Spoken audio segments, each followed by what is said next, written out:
their secrets, and very few companies were willing to be transparent. Levi Strauss is probably an exception. I think it was 1997. They actually just put up on their website a list of all their suppliers. Totally crazy at that time that they would do that. And Apple actually just did that with everything that's going on Foxconn, which I found interesting. So the thought was that if you're going to be transparent, you had better be buff. If you're going to be naked, you had better be buff. That was from a book called The Naked Corporation. And so the thought was you can only show the good things. And so the funny thing is you have something as secret as one of the most closely guarded company secrets as your recipe, which, by the way, you can see right here. So if you ever want to make Coke and you have access to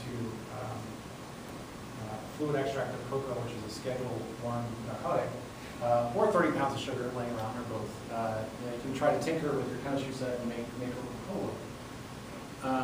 But it's kind of defeating the thought of this fear that happened in the early 2000s that companies have to be careful of being transparent. Because at the end of the day, despite this being readily available, This American Life was able to find it in a newspaper article, I believe in the 1940s. At the end of the day, people still buy Coke.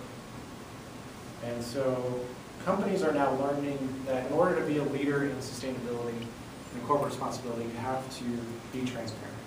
You have to be honest. Coca-Cola is a great example. They have a goal of returning to nature an equivalent amount of water that they use in all of their beverages. So essentially being water neutral. They can't say water neutral because it's a technical term and some legal implications. But at the end of the day, they have a goal to be water neutral by 2020. 2 years ago, they missed a milestone. A lot of companies would try to come up with catchy phrases and things like that to provide some loose language around giving an excuse but at the end of the day, Coach just said, we missed our milestone and we need to hit it and we need to figure it out. And so it was an act of being transparent that got them a lot of respect in the sustainability field. And so you see a lot of these companies instituting corporate responsibility reports, issuing them. Here are some more companies for you. And over time, more and more companies are issuing corporate social responsibility reports. So this is a graph of the number of Global Reporting Initiative registered corporate social responsibility reports. So pretty much any major brand, any Fortune 500 company that definitely has a consumer-facing product is issuing a corporate social responsibility report with probably only a few exceptions.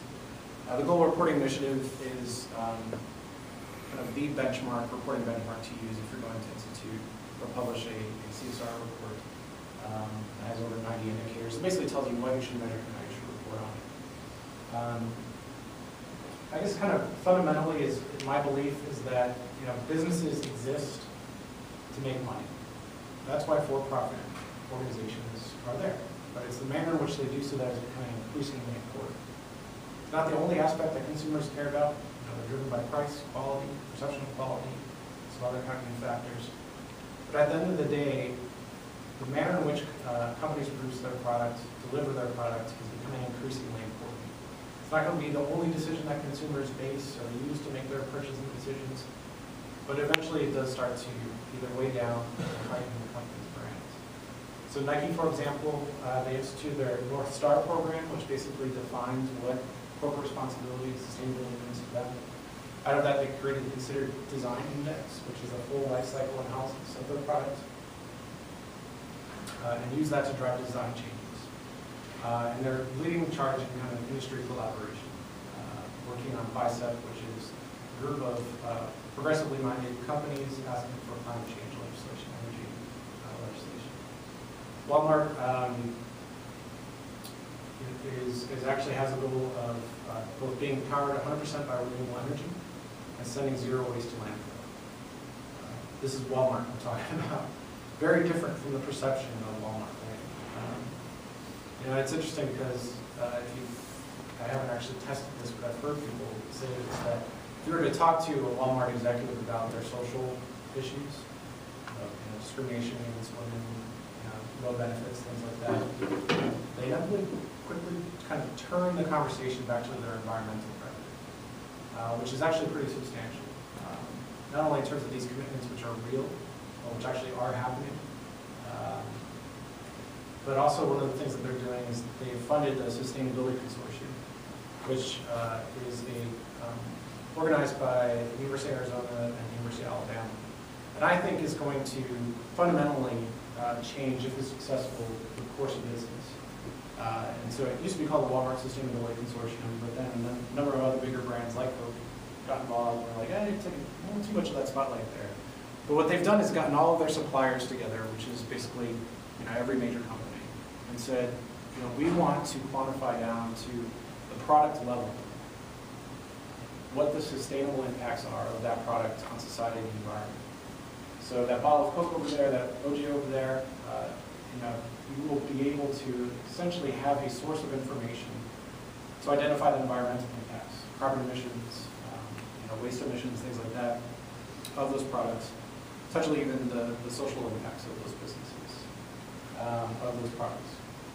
So, I think if it is successful, it could be something like having nutrition labels on things. It could be as extreme as that, or at least just having that information and that data available, so that way purchasers, particularly B2B purchasers, will be able to make decisions based upon fact as opposed to emotion or just hunches. So my 2 cents. I was looking for an image that's 2 cents, and then I found another image of Penny, and it was just funny on Flickr, like the guys there at the bottom, just like I took this picture because I wanted to show people that you could actually use Taco Bell sauce to clean a pen.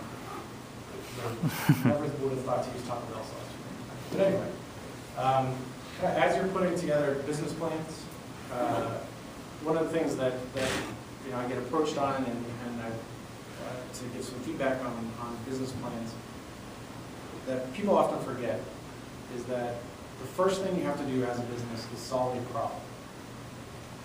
And this is very fundamental, but it is amazing how quick it is to forget this. And I do this all the time, and I'm involved in a number of entrepreneurial things. And I keep going back to this because it's very easy to get lost.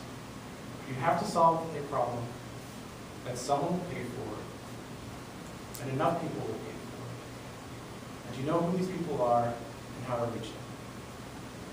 And you have to continually check back to this, because it's very easy to get lost and to start thinking of these grand plans. But at the end of the day, if you're not doing something that somebody somewhere wants to pay for, then it's not a business. And it doesn't matter if you take a sustainable angle to it or not. And it doesn't matter if it's a for-profit organization or a non-profit organization.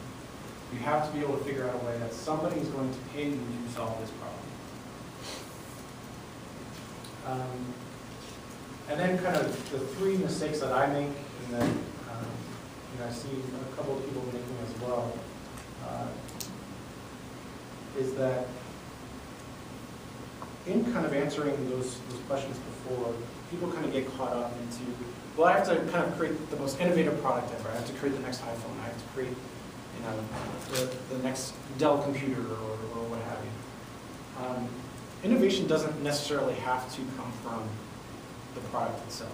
It can come from such things as the marketing channels you're going through, the financing that you offer. So an example is, I know this one woman who has a company called, I think it's Poopy Pickups. And so she's the dog poop lady. And so she sells plastic bags that are specifically designed to help people pick up after their dog. So there's no seams, around the plastic bags, and it comes into some packaging, and it's now in over 30,000 stores. And so her idea wasn't to go to the dog trade fairs or the pet, trade association fairs, and then try to get into Petco or PetSmart or something like that. Her idea was just to start local, start getting into Treasure Island, which then allowed her to get into Whole Foods, which then allowed her to get into Walmart. So finding new channels to sell your product to. She knew that the lowest shelf